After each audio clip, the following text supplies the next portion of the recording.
Rate my 29-hour flight to Berlin.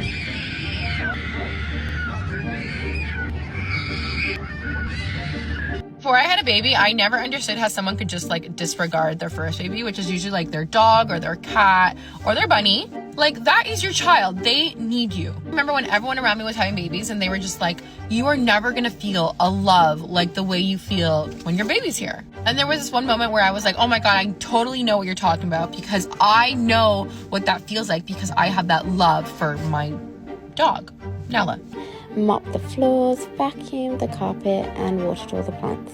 Cleaned all of my makeup brushes, had a little lunch and tidied up. Did a bit more laundry, had another coffee.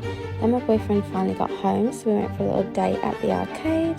And I'd been travelling that week, so I was really tired. I had a bath and some wine, and then we actually had a Chinese takeaway that night. The end.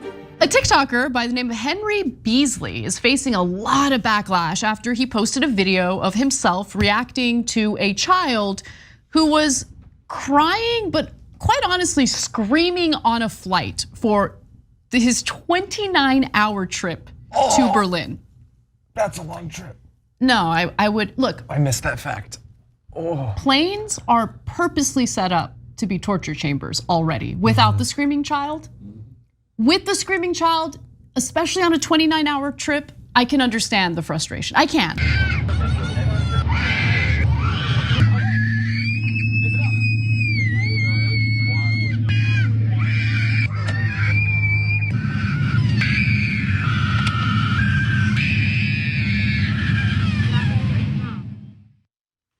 Man. Wow. Yeah, that was bad. That's tough. So people are mad at him. People are mad at him. So this has now caused a heated debate. It's hot. Many commenters do sympathize with him, and how could you not? How could you not? Honestly, the sound of children crying is a very difficult sound to deal with. Like, I have young nieces, and when one of them is like inconsolable, just cry, it drives me crazy, because it's like, they're upset. You know, it's just, I don't know, it's just a terrible sound. Like it sounds like they're in distress and you want to make it stop. Yeah.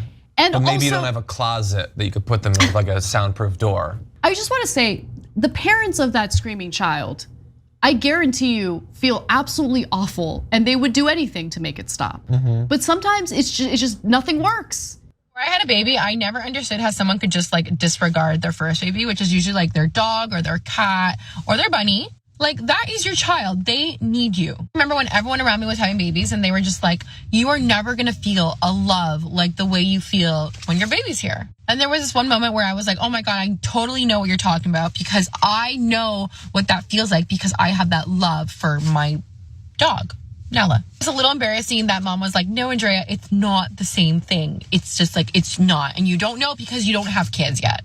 Well, I now have a 3-month-old, and I'm here to tell you that it is the same thing. We're gonna fight. Are we? What? So listen, I think both sides are guilty here. No, disagree. Okay. I'm not even gonna let you make your point.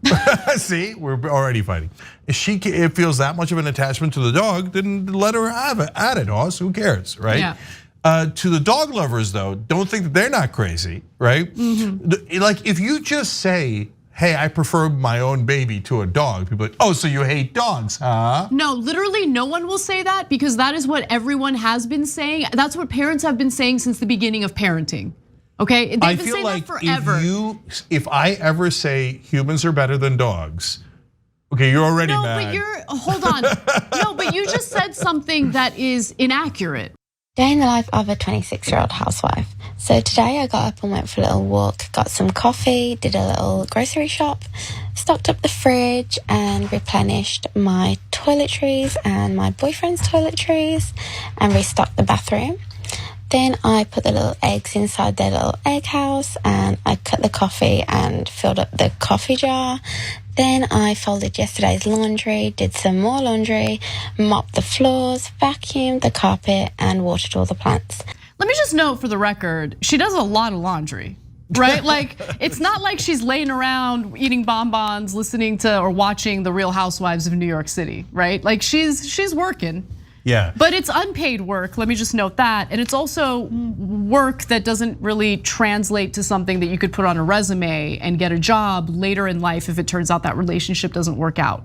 Like look, I have no problem with staying home anything. Like if you want to be a stay-at-home girlfriend, do you, boo? I'm worried about her future though. Yeah, so that's definitely the heart of the conversation. But first, let's continue to have fun. Okay. That coffee jar, like in the mornings, to describe how crazy and hectic my life is, because I run the company and I do the show, right? And it's a giant show. We got to get ready for it. There's no teleprompters, right? So I accidentally bought too strong coffee that you have to grind. They have both kinds. Why would you do that? I just screwed up when I was ordering, okay? Yeah, don't do that. TooStrongCoffee.com/TYT, okay? Citrus is my new favorite flavor. Oh. Anyway, but I have to grind it, and grinding it takes like an extra 30 seconds. Rise and grind, Uygur. Rise and grind, boss man. Is that a thing? I don't know. It is, yes. Okay.